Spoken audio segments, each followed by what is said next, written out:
Assalamualaikum warahmatullahi wabarakatuh. Hello, my name is Octavian Sadi Pradana. My name is Fitri Triwayuningsih.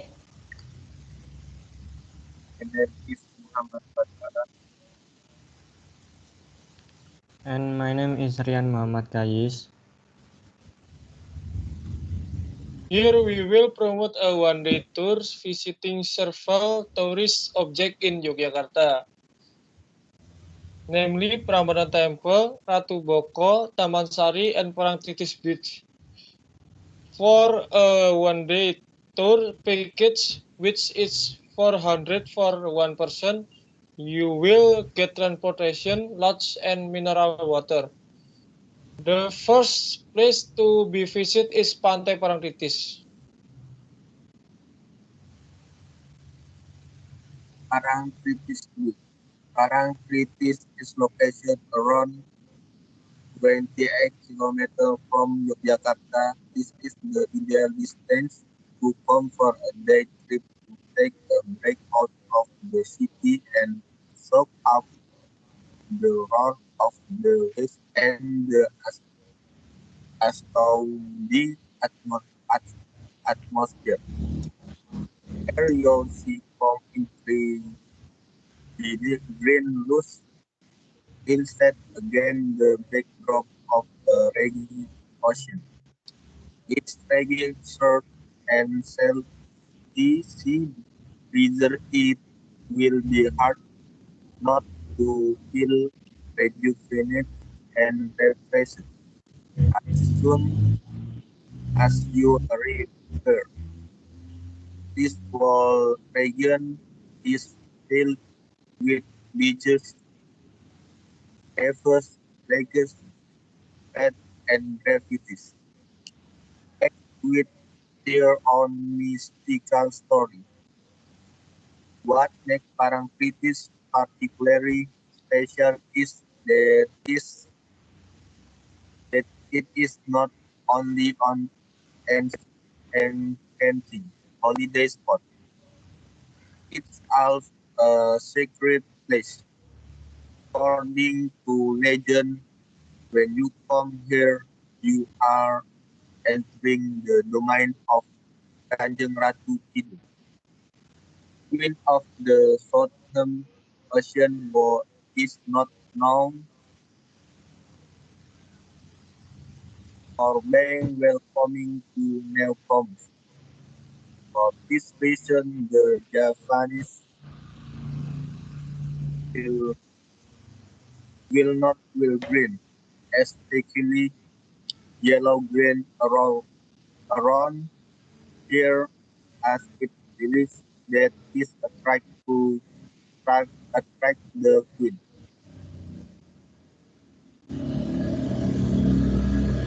Next, Taman Sari. Located near the Kraton. This place was also known as the Garden for the Sultan of Yogyakarta. With its combination of Eastern and Western style building, this unique escape of the royal family has its own appeal and story. The most famous place in Taman Sari is the bathing and resting place of the Sultan and his princess named Umbul Pasiraman. Most tourists find this place interesting as there is a unique story behind its origins. Or other than the Umbul Pasiraman, visitor can also explore an underground tunnel and mosque. The tunnel was once a hideout but now is not functional as it is partial use for local residents. Unlike most mosque, the mosque on these frames is a unique circle shaped building with sumur gumilang beneath which was a place for the Sultan to pray.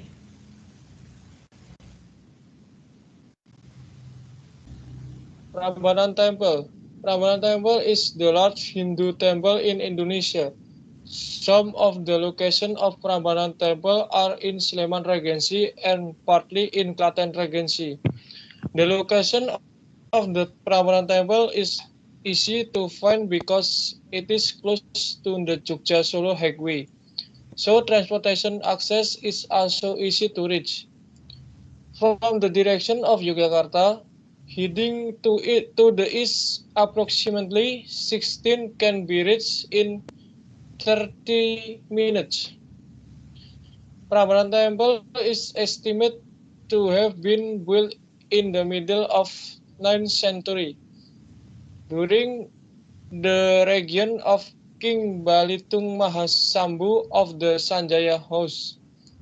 Although it is not certain the year of its founding and who ordered it to be made, the allegation is based on the Siwagraha inspiration found in Prambanan.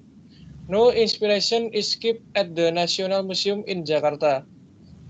This temple was made to worship Trimurti, the three main Hindu gods, namely Brahma, Vishnu, and Shiva. However, based on the temple plan, Shiva temple is large with a height of 47, which shows Shiva is perfected. Near the Prambanan temple, there is a place to hold a Ramayana ballet performance. There are two locations, namely indoor and outdoor. These two locations offer a different experience for art performance.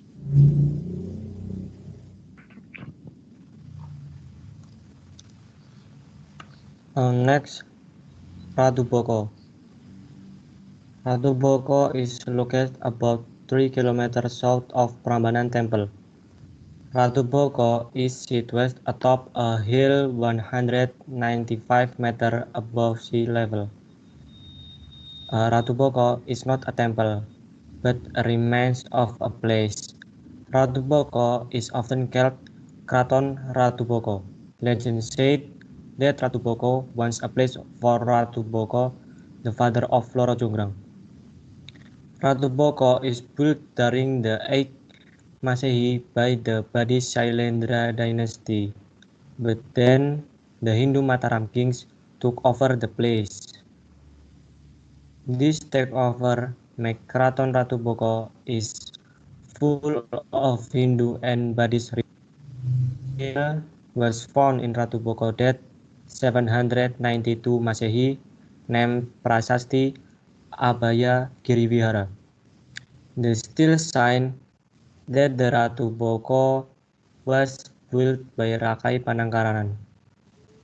Prasasti Abhaya Girivihara is written with Pranagiri font, a font used by many Buddhist still. In the stele was mentioned Raja Tejapurnama Panangkarana, which is another name of Rakai Panangkaran. Tejapurnama Panangkarana ordered the construction of Abhaya Girivihara. The same name also mentioned in Kalasan stele, Mantiasi stele, and Banau Tengah Tri stele. Abhaya means peaceful. Giri means hill or mountain. So, Abhaya Girivihara means a monastery built on a hill of peace. During the reign of Rakai Walaing Pukamboyani, Abhaya Girivihara changed its name to Kraton Walaing. Okay, this is where the holiday package we over end. We hope that you really enjoy the vacation package we offer. If there is an error in our word, we apologize. Thank you. Wassalamualaikum warahmatullahi wabarakatuh.